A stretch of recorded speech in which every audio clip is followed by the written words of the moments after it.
Hey Gearheads, and welcome to Garage Talk, a discussion about all things automotive. I'm Corey. And I'm Matt, and each week this podcast will serve as a catalyst for discussion on all sorts of topics that grind our gears, rev our engines, or just need a bit more conversation. And on this week's episode, we have a very special guest coming on our podcast to talk about, a little thing called the Dakar Rally.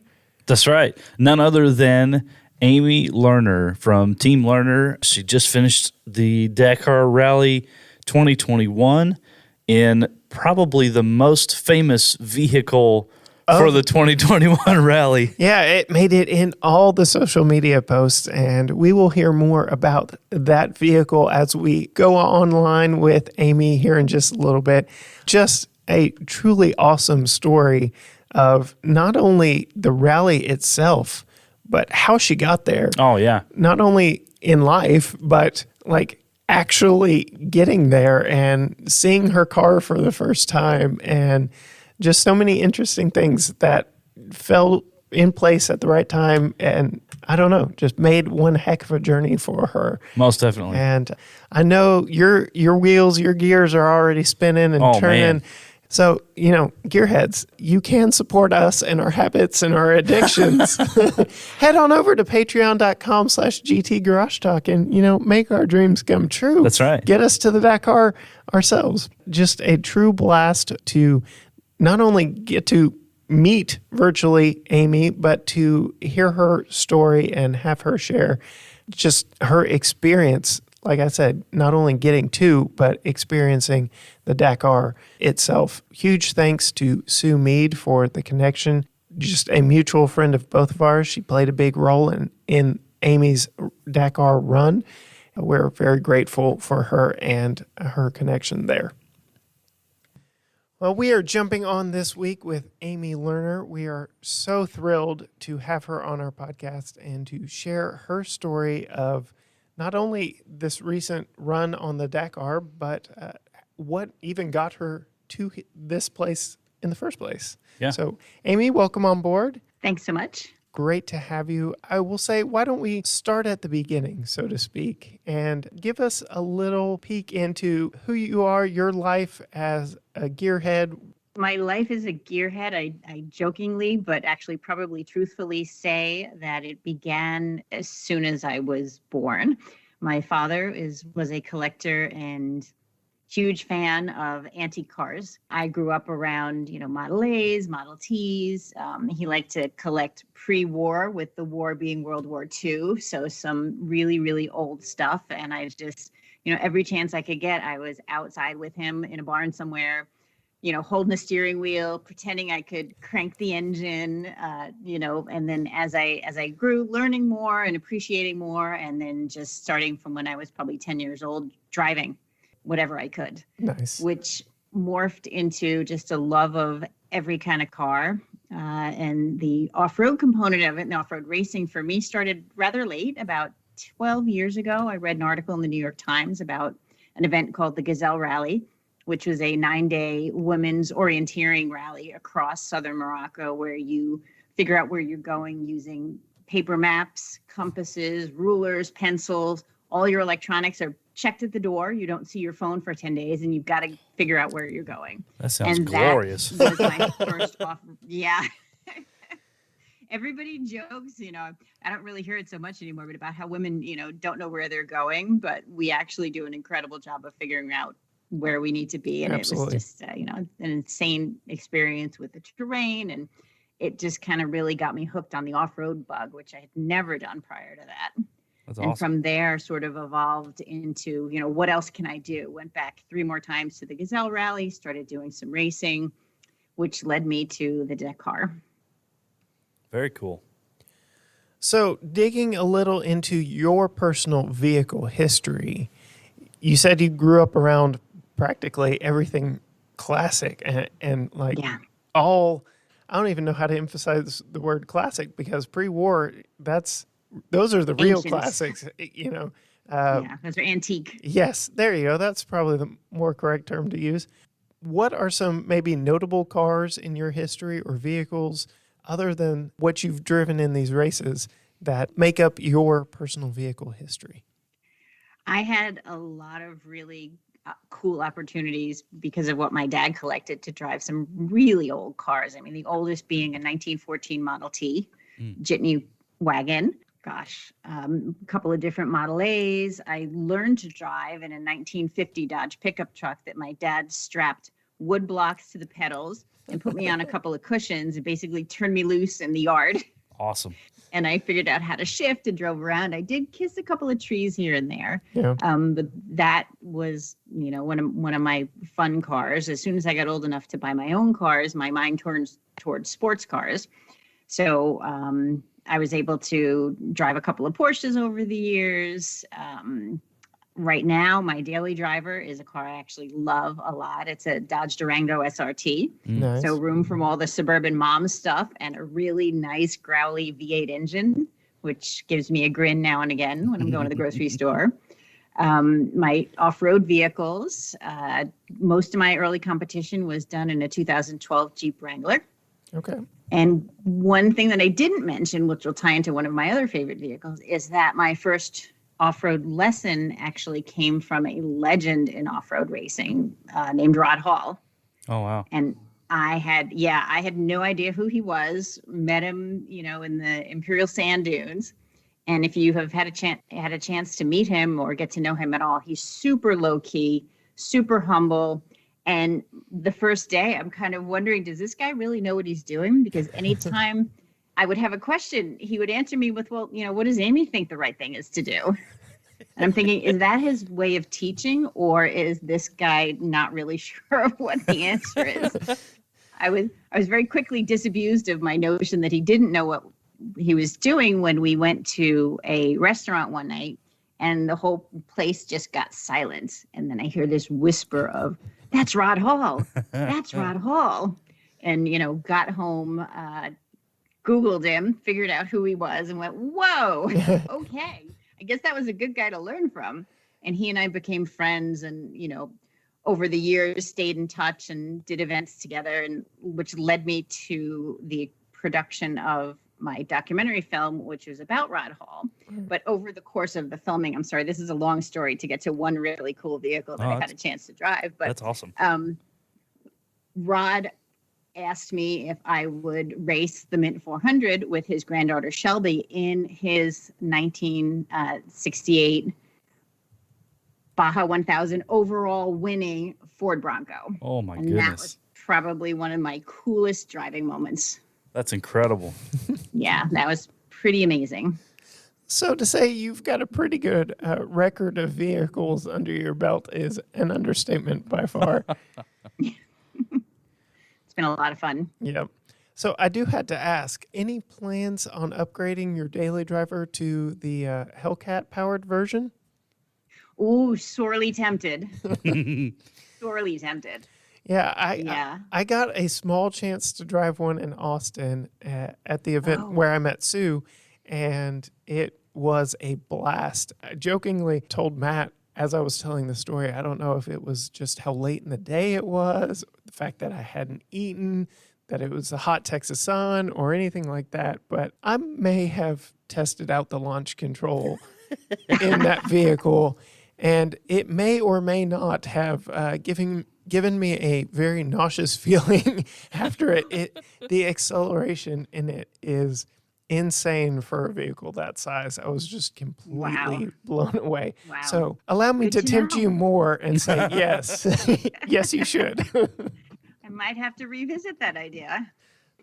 I've already mentioned her name once, but you and I do have a mutual connection in Sue Mead, and very similar story in how she and I met. Her credentials were explained a little as she was instructing the Texas Auto Riders group on some tips on how to do some off-road maneuvers that we would be doing later on in the day. And she volunteered her assistance. And wouldn't you know it, as I was jumping in the Jeep Wrangler for my first run of the course, I see Sue off to the side. I thought, you know what? She offered, I'm going to ask her. And so my first lap of the off-road one-on-one course was with Sue, and she's giving me all the technical know-how and the two-pedal driving and all that stuff. And there was one section where the spotter completely took us on the wrong line. And I could swear we were about to flip on Sue's side of the rig. And as soon as we got off of the maneuver, she looks at me and she goes, "Yeah, he told you all wrong and gave you the wrong line on that." And I was like, "Yeah, I have a feeling you're right there, Sue." But very just an awesome human being. She was fun to hang out with. We've had her on our podcast. And so I know you are in good hands traveling with her and having her keep up with you through your experience at the Dakar this year. Yeah, Sue, we were really fortunate that she was part of my rally program, and she came on board as our media manager and just kind of all around savant slash, experienced human being. She and I actually met in kind of a funny way also. Over the course of my research about rallying and women and rallying and racing, read about this woman who, for her 60th birthday, decided, hey, I want to be driver of record at the Dakar Rally. And I just thought, oh, that is my kind of girl. Yeah. And learned more about the incredible things that Sue had accomplished. As you mentioned, you met her on a car program. She's an extremely accomplished automotive journalist, very well respected, has done not only the Dakar Rally several times, the Camel Trophy. She's been on these crazy adventures in Australia, South America, et cetera. So 2015, she and I both happened to be competing at the Gazelle Rally. And we are in the food line in Morocco, and I am behind her, like sweating as this huge fangirl. And I just kind of tap her, and I'm like, "Are you Sue Mead?" And she looks, and she's like, "Yeah." And I just sort of said, "I'm such a fan of yours. You are just amazing. You are such an inspiration. It is such an honor to meet you." And from there, we just formed a really terrific both friendship and working relationship, and have worked together on a few projects. And her help with this Dakar project was invaluable to me. Yeah, her personality. As soon as I waved her over to jump in the Jeep with me, we were best friends. And I'm getting the very same vibe from you. So I can only imagine putting the two of you together, the kind of relationship that would instantly be formed. So, yeah, just a wonderful individual in her own right. And you can go and check out her episode and interview with us. We will put a link in the show notes for all you listening. Just a true blast getting to talk with her. But we are here today to talk a little bit of your racing history and some fun stories from along the way. Before we get into the Dakar this year, why don't you share some of your interesting stories, or maybe from your first Gazelle Rally, maybe enlighten some listeners who maybe, like you, that was never really on their radar, but they're hearing about it for the first time now and just want to be a little more involved. So there are actually, I would say, a lot more opportunities. There's often, I find sometimes women are hesitant to get into, motorsports in general, and for some reason off-road particularly. I don't know if it's, we're not supposed to get dirty or whatever it is, but I have found in my own personal experience, that kind of thing is pretty much in your head. Right. That once you take a step into something new, like off-roading, either, four-wheeling, racing, rally, people tend to be super supportive. The communities are incredible. Everybody's got everybody else's back. You're out in the wilderness, and if something goes wrong and somebody comes by, they understand what it's like to be in that situation, and you're going to get help. You're going to get advice. You're going to get guidance. Speaking to specifically the Gazelle Rally, it's kind of a big leap to take, because as I mentioned, you have no electronics. You have, in some cases, speaking from personal experience, not a whole heck of a lot of an idea of what you're supposed to be doing when you're over there, and not a whole heck of a lot of driving experience when you get over there. So you really are just dropped in it. But the beauty of that is that you have to figure it out. Right. You don't have a chase crew. You don't have support trucks. You don't have anybody you can call because you don't have your phone.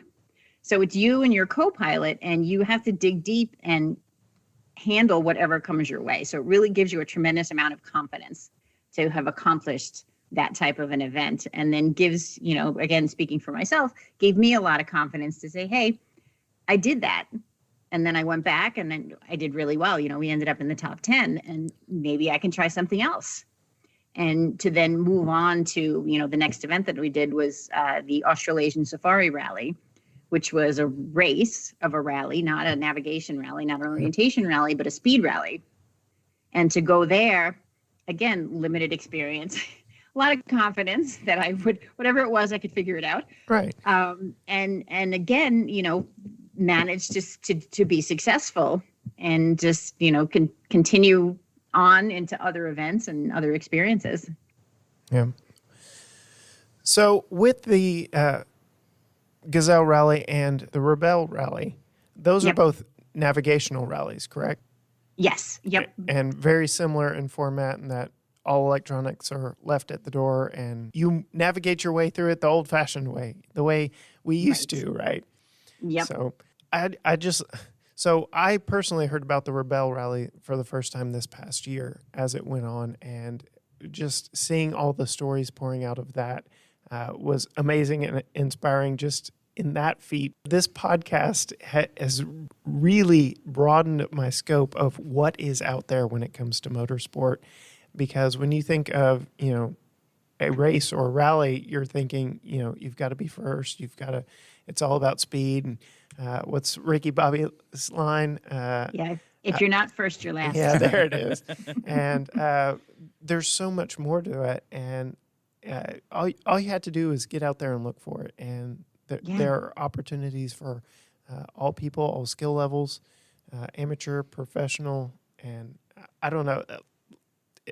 This podcast has really opened my eyes to everything that's out there and the people that make that possible, you being one of them. Yeah, it's even within, the navigation rally side, you've got a lot of options, and even within the racing side, because personally, I really like to go fast. Right. So there's lots of opportunities to do that, and you tend to see on television, the trophy trucks and the multi-million-dollar teams. Because they're really loud and they're fast and they jump high. But within those races, if you look at some of the racing, even the mid 400 I mentioned, there's probably 20 plus different vehicle classes. Right. So you can find a vehicle that suits your own particular situation. And that's going to mean it's maybe less modified. It's certainly going to be less expensive. Right. And you are not going to go as fast. And you're going to be competing with similar type vehicles. So if you want to be competitive, but you don't want to go, 120 miles an hour over the whoops, that's just not where your experience and your comfort level is. You can step in at a different vehicle class and still have an incredible time. Right. So that's really part of the fun about it that a lot of times people don't realize. So digging into this year's event, challenging rally in and of itself, add on top of that the current world situation. The world is going through something right now. So you add on top of that just the difficulty of even travel getting there. I saw, as Sue was documenting her trip there, how many virus tests she took and layovers that she had in, terrible places like Paris where she had to stay in her hotel, which that would be quite a bummer of a trip to Paris, is having to stay in your hotel the whole time for catching the next flight. Right. But, I'm there, but I'm not there. Yeah.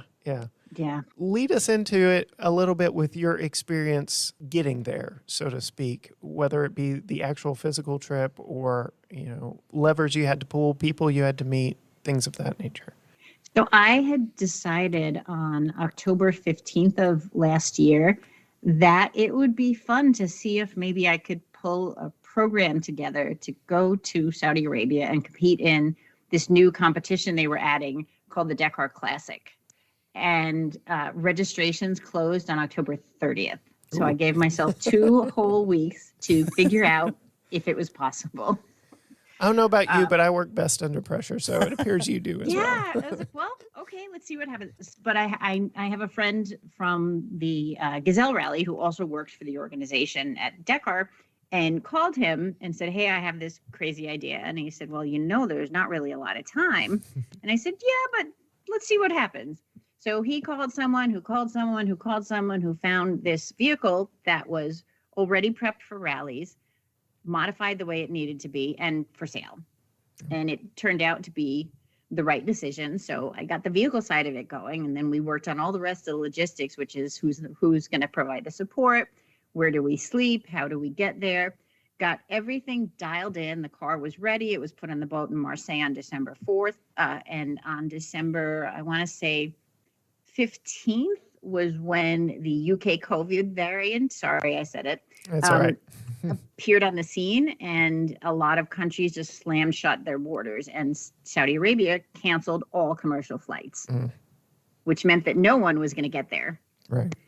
So the solution that the organization proposed was charter flights out of various European cities, which was a great idea because the government was going to allow them to come in with COVID restrictions, with quarantines, with testing.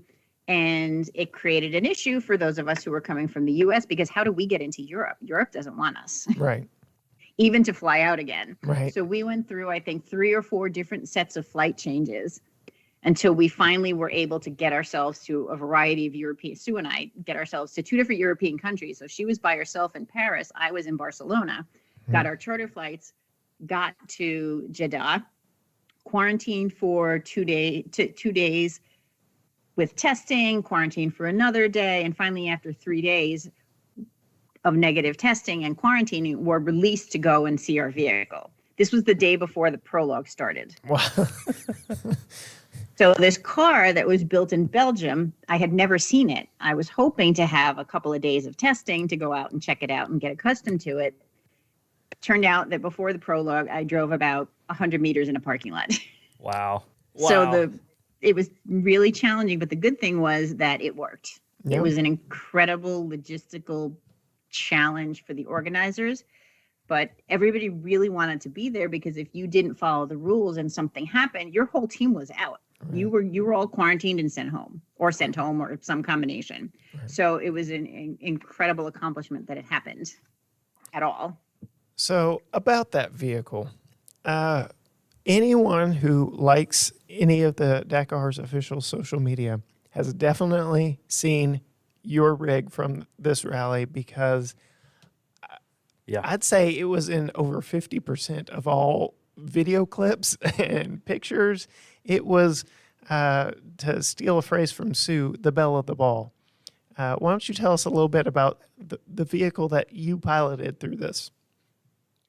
I drove a 1982 911 SC. That is a Porsche, and it was built as a tribute to the Porsche factory team of the mid-'80s that was branded from Rothmans cigarette tobacco company and driven by some really legendary Belgian drivers named Jackie Ickx and René Metz. And René Metz actually won the Dakar overall in a Porsche. Nice. And they won a couple of times, and then Porsche said, okay, we're taking our ball. We did what we wanted to do. We're taking our ball and we're going home. So the Porsches drove that rally for 3 years, and that was it. And wow. I had honestly no idea the legendary thing of dreams that these cars are for so many people around the world. I just thought, because I had seen a couple of Porsches that race the Nora Mexican 1000 in Baja while filming my documentary, and thought, ooh, I like Porsches, and look, they're off-road. That should be an interesting challenge. And when this car came available, I just thought, it's a beautiful vehicle. It's well prepped. It's going to be hard, but I'm looking forward to something different and something challenging. And we got there, and I've jokingly said it was like I was driving Beyonce. Yeah. There was a constant flow of people talking about the car, taking pictures of the car, wishing they were driving the car. It just was beyond any expectations or any thoughts I ever had that would happen. Well, it not only is a beautiful rig, I know Matt is definitely lusting over it way more than I am, and I know how much I would love just to experience even a fraction of what you got to experience. Just even in the parking lot, I would take that experience alone. No kidding. So. Yeah. I have a quick question, technical question about the car. Sure. So based on the 82, is that an air cooled still then, or was that liquid cooled? Yes. Okay. Air cooled. Yep. Awesome. So that's still got some Volkswagen roots to it then. Yes, absolutely. So Matt is our resident VW guy. His first vehicle was a 71 Super Beetle. So. Oh, nice. Yeah. And how many have you had now to this point? Half a dozen or so, several. So yes, I knew as soon as information came available about what you were driving and all that Matt would be all over it, and I was right. So yeah, not only was the Dakar, I'm sure, quite challenging, but getting there and the craziness of not even seeing your vehicle until right before everything starts is insane in and of itself. But sounds like you were quite well equipped for the pressure of it all. And I don't know, why don't you go in a little deeper with the rally itself? The Dakar Classic Rally itself is a separate competition that takes place alongside, sort of parallel to, and in some quite terrifying instances, crosses the main Dakar Rally. Awesome. And it's new. This was the first year, and it is for vehicles that either competed at the Dakar or were sort of tributes to those vehicles or built, of the same era before 2000. And it is not a speed race. It is a regularity rally, which is at its most simple, you go from point A to point B in a certain amount of time, which implies a certain average speed. Right. But this is done off-road on tracks or places where there are several tracks. There's sand dunes, there's rocks. And over the course of a 60-kilometer section, you will have 20 or 30 speed changes. Wow. And your average speed will change in concert with oftentimes the road book directions, and you're navigating by road book. So the rally component of it, where you just get handed your directions a half hour before you leave the start line, and you follow them along, never having seen where you're going, is the same. Wow. So it was really challenging. And the course was phenomenally designed, because if you're in a section where your speed is 80 kilometers an hour, it doesn't necessarily mean you can just hit 80 and stay and, take a little nap, look at the scenery until you have to change, because the terrain is off-road in areas where not a lot of people have gone. And you've got, washes and rocks, and there are things that you're going to have to slow down for. And then you've got to speed up afterwards to try to get back to that average speed. Wow. So we had a bit of a learning curve, because I'd never done an event like this. And my co-pilot actually had never done a motorsport. Oh. And didn't really even like to drive.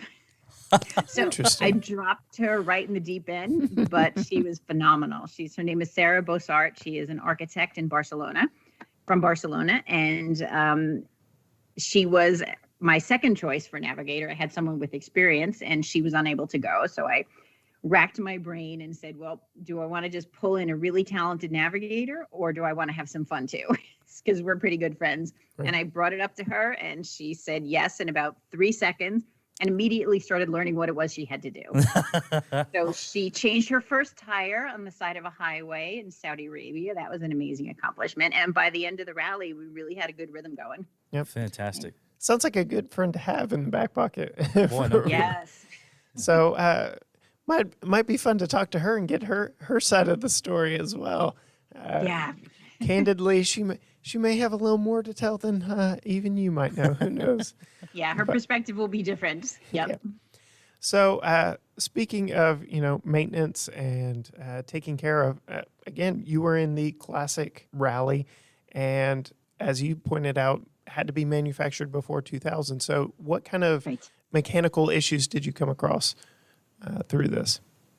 We had nothing that I would call a mechanical issue from the perspective of something in the car failed. We had a couple of things that were terrain related. One actually, what I'm told, was a mechanical mystery, and one that was terrain related. So on our first day, we're halfway through the first day, and the car suddenly has no power. Oh. We pull over to the side, hop out. I'm calm because I know we're fine. Right. Sarah's a little freaked out because we're in the middle of nowhere and the car stopped working. But I looked in the back, and there's a belt just sort of flopping around loose, and it seems that the pulley is missing.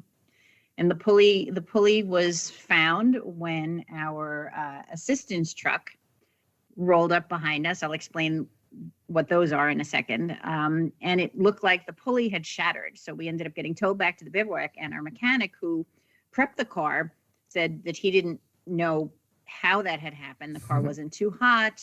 It was a brand new pulley direct from Porsche. So we just had to chalk that one up to who knows why that happened. Got a replacement and went the next day. We did have one other thing go on, going up a steep, very rocky switchback that I describe it as if I was in my Wrangler, my Jeep, I would have put it in 4 low and, crawled up with the rear differential locked. And this was a rear engine, 2-wheel drive, manual sports car. So the technique to get up it is just gas, gas, gas, gas. And Power. yes, you end up bouncing a bit more than you would like. And we ended up breaking a shock. Yeah. So second day of towing, but beyond that, the car was really solid and so much fun. It sounds like it. You had mentioned you all had 2 technical mechanical issues. How does that factor in as you're working your way through? Do you have to make time up, or basically how does that work?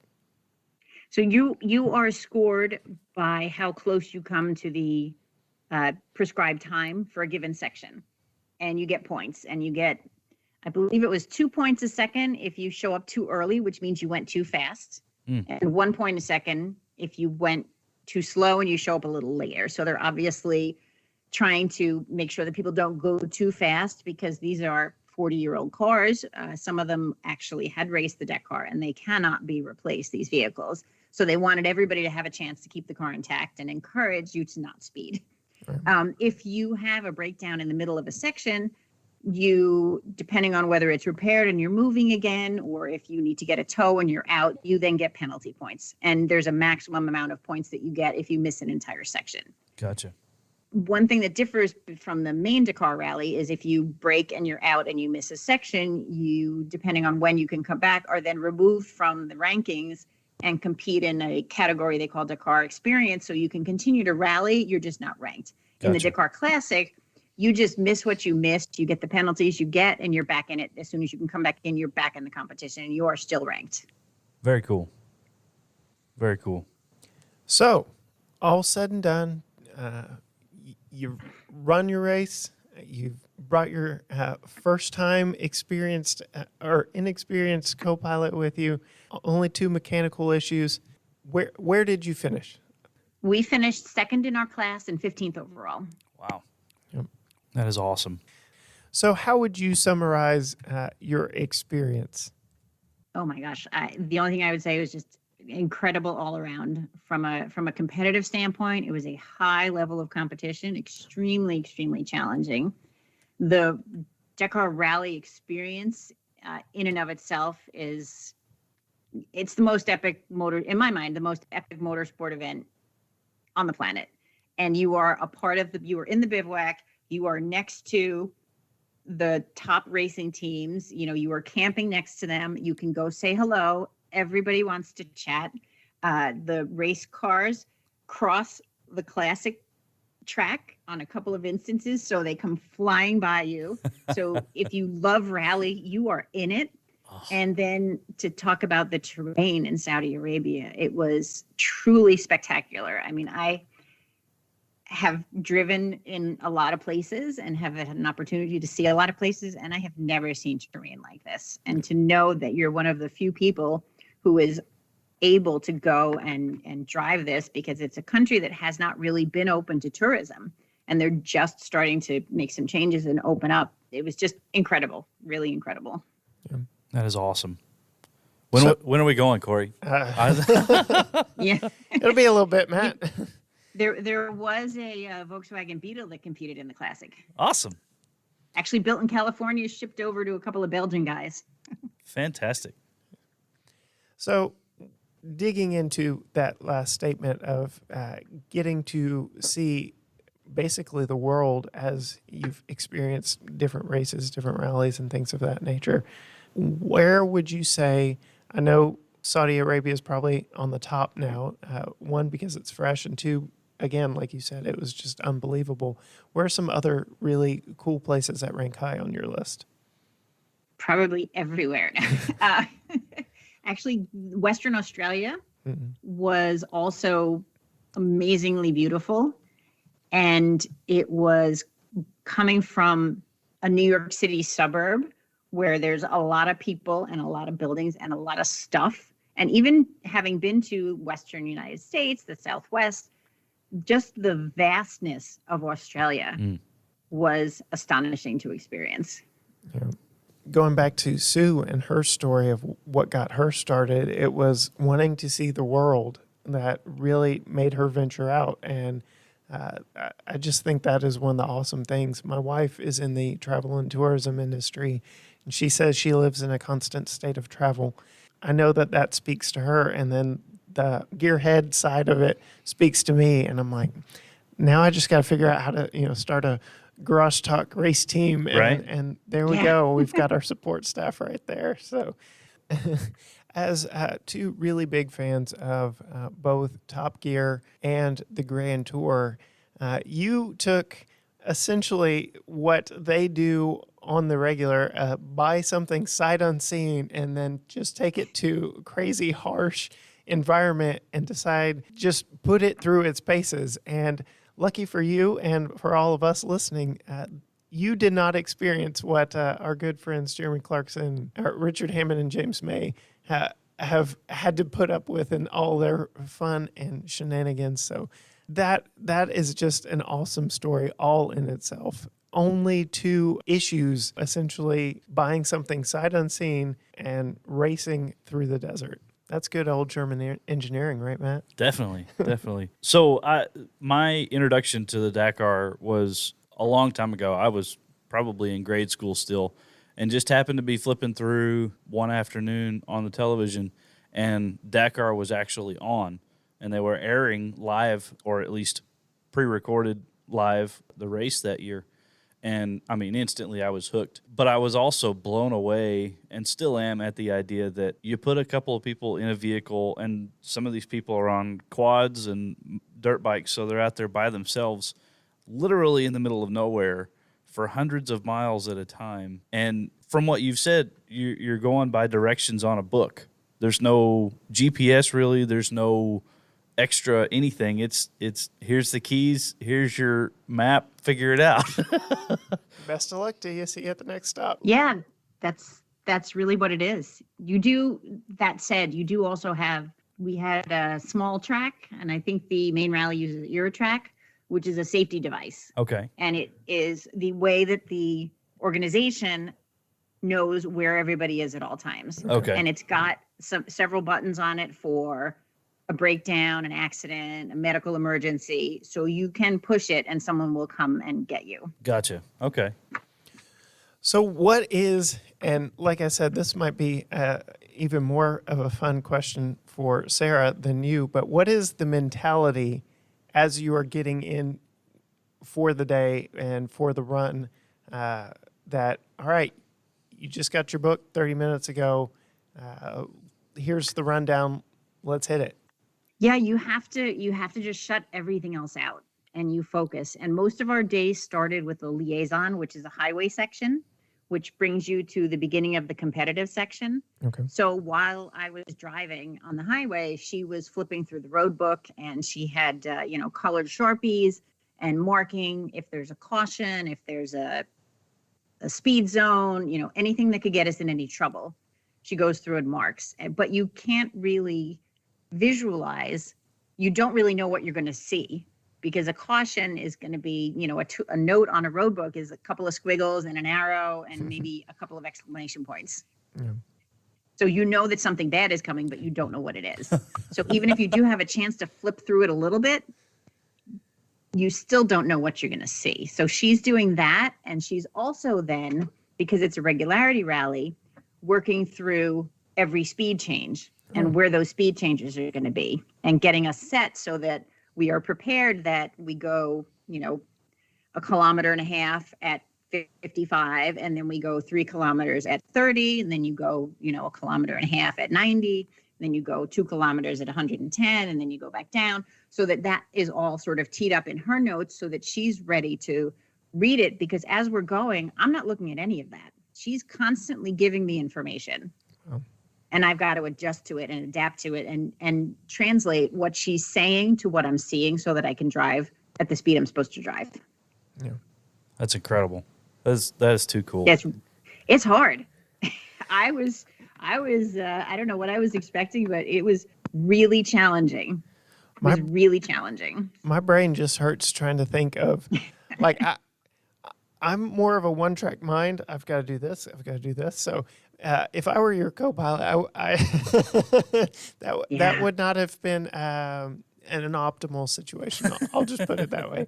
Having a book like that on life would be amazing, would it not? Boy, no kidding. Yes. Squiggly line up ahead. Watch out. But particularly the cautions would yes. be good to know in advance. Yeah. Yes. Yeah. Thank you so much for sharing your story and your experience with us and with our listeners. You've definitely got us drooling and dreaming and wanting to take part in something as impressive ourselves.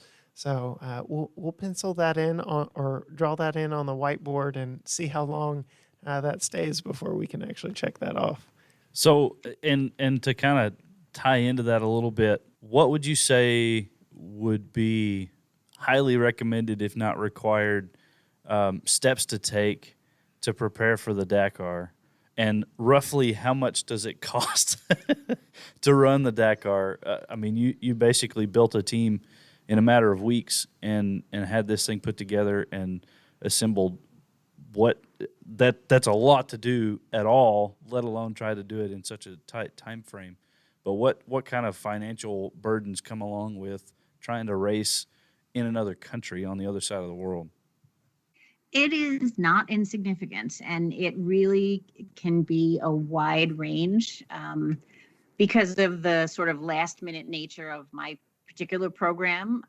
I pulled in a lot of things that you don't necessarily need, but I had a, okay, I need to make sure I can do this, so let's get that guy, and I need to make sure I can do that, so let's get this.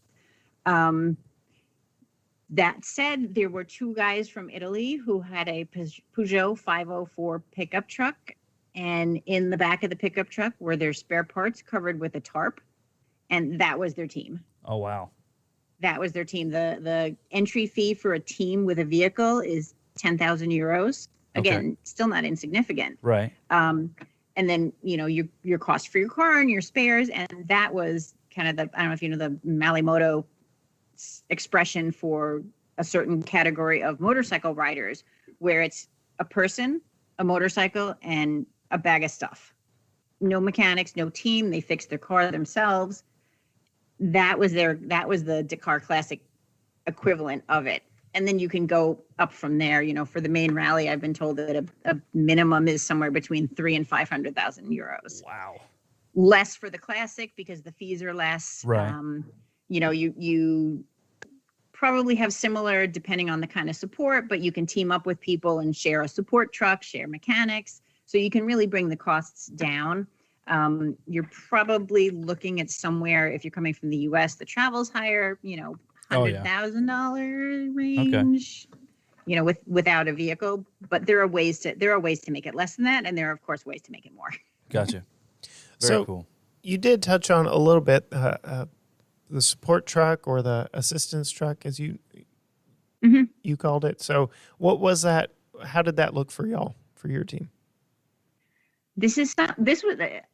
Support trucks are your mechanics trucks typically that are at the bivouac. You leave to compete. They drive to wherever the next camp is, set up and wait for you. There are also assistance vehicles, which are used in many classes. And the rules state that you can work on your car, and the only other people that are allowed to work on your car are other competitors.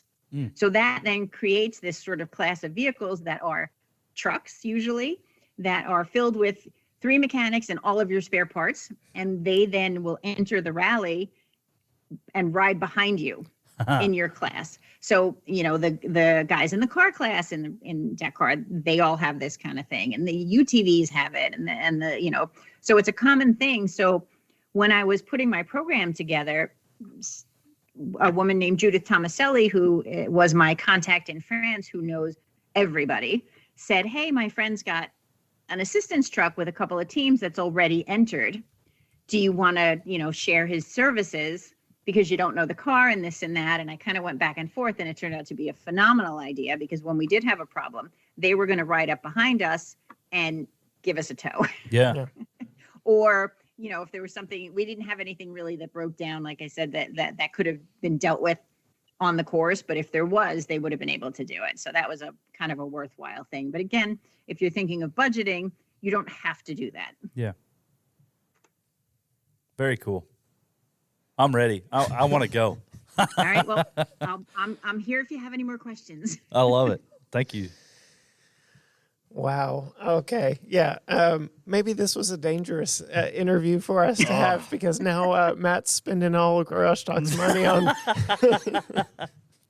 I imagine it'll be a few years in the works, but just a few, Matt. Just a few. I'm adding your phone number to my contacts list right now. Excellent. Good. It is a huge event. It's 12 days of competition with one rest day. So it's usually, with the exception of poor Sarah, who I just dropped right in it, not something that you lead with.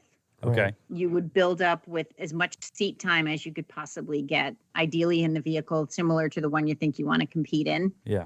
And you talk to people and you learn, because there's a lot of things that can happen that you can be prepared for that save you from having any big problems.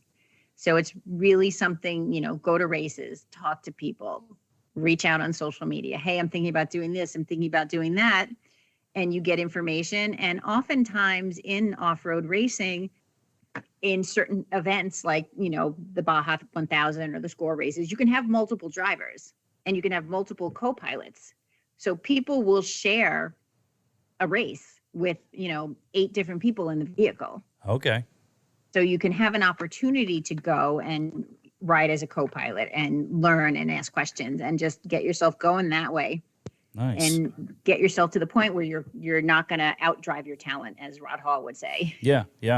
Very cool. Yeah, we'll put that on the future calendar. Okay. All right. Sorry, guys.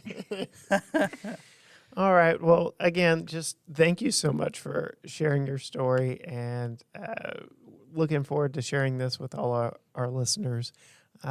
As we let you know before we started recording, we end each episode and each interview with a fun set of questions in a segment Matt calls Random Misfire. We will shoot off 4 questions apiece, 8 questions total, because All engines should have 8 cylinders. I know I made you say that because we've been talking about a Porsche. I know we've been talking about air-cooled flat 6 motors, but yeah. So we've got 8 different questions for you. They're fun. Only one of them has a wrong answer. You'll know it when you get there. Just find out a little bit more about you as a person, as a gearhead, as a racer. Yeah, just have a little fun as we close out this episode. Matt, you want to start us off? Yeah, I will. You've mentioned a couple of times throughout the episode, not having GPS, not having much tech and things like that. Do you prefer having the technology in vehicles or less tech? Are you more tech or less tech when it comes to, driver aids and GPS and power windows and air conditioning, things like that? On-road daily driver, as much tech as possible. Okay. So that leads into question number 2. On-road or off-road? Ooh. Both. Where have you made more lasting memories, I should say? Off-road. Yeah. Awesome. Especially with like Dakar and the Gazelle and Rebelle. Yeah. So, yeah. All right. 2 wheels or 4? 4. 4. Always been 4. Yeah, there's just something about those people that prefer 2 wheels. I just don't know. They're screw loose or something. Probably. Yeah. I'm one of them, so I would agree. There's probably a screw or 2 loose. Yes. Favorite car of all time? It could be a classic. It could be something brand new. I actually was just daydreaming about a 1950s Bentley Continental S1 Fastback. Oh, wow. Sadly, also did a little Googling and learned that it is never, ever going to be in my budget. Yeah, but, maybe through connections and just And lotto. I'll win the lottery. you may get to at least experience, see one, drive one. Who knows? That would be nice. Yes. Very cool. Manual transmission or automatic transmission? I would have answered automatic immediately prior to spending 12 days in a manual Porsche. So now I'm going to say that's going to be a situational thing. Okay. All right. Yeah, our listeners can't tell right now, but I did decide to wear my Save the Manuals shirt this evening. So, yes, Nice. I'm on board there. All right, so I've joked about it. There's been a lot of lead up to it, but Right. I have to ask the one question that she could possibly get wrong. Oh, boy. Do you Uh-oh. name your cars? I name my race vehicles, Okay. not my regular cars. Okay. Completely acceptable. I'd say you Okay. passed with flying colors on that Great. one. So that begs a follow-up question. What are some of the names? They're actually simple. My Jeep was Lady, Okay. and this Porsche got dubbed Bebe, Baby. spelled Bey for Beyonce, but also baby in French, because I joked that I couldn't wait to hug my baby was my joke, because I had this car and I'd never met it, Love it. never seen it. So Love it. All right. Favorite road trip snack? anything salty and crunchy. All Okay. right. And last but not least, what are you listening to? What's your favorite driving song? In general, I will own the fact that I'm a huge fan of EDM. Okay. Cool. We have several more that we could ask you, but true to our form, we will stick with the 8 just because there's, like I said, we could talk for hours on that. That being said, we do have a little special something that we do for our Patreon supporters, and we generally put a couple more questions behind the paywall if you're willing to answer what we've been told are slightly more difficult questions, but all along the same vein, I guess. Okay. And if you want to hear the answers to those questions, head on over to patreon.com/GTGarageTalk for more. Well, just again, thank you so much for coming on and sharing your story. We will, again, thank Sue for the connection, but it's been a blast just getting to hear more about it. I'm going to have to pull the reins back on Matt as he's starting to dream and drool over there and plan a trip for the future. But it's been I'd say a blast talking to you this evening and looking forward to sharing your story. Yeah, thanks so much. Thanks for having me on the show, and really great chatting with you guys too. If people want to find more of you, are you out there on the social media? Can they track you down that way? Yes, everything is under @TeamLearner. Okay. Like I said, I followed the Dakar on social media and might as well have been following you specifically because Bebe showed up in every single post. Yeah. If not in reality, pretty darn close to it. So Wow. thank you so much again. And we'll keep in touch. Yeah, that's great. Thanks so much. Thanks, Amy. Well, thank you so much for listening to another Garage Talk episode. Thank you so much to Amy for coming on and sharing her story. Just truly impressive all the way around, getting there, and then the actual Dakar itself. So thank you, thank you, thank you. If you want to know more about her and her trip and to see Bebe, head on over to gtgaragetalk.com where you can read a blog post all about Amy and her travels and find out more about us and what we are into. And When are we going, Corey? I'm ready to go. it's going to be a little bit, Matt. It's going to be a little bit. You heard the financials. We got to start saving, man. But Okay. yeah. Like us, follow us on Facebook, subscribe on your favorite podcast platform so you never miss an episode. And until next time, bye.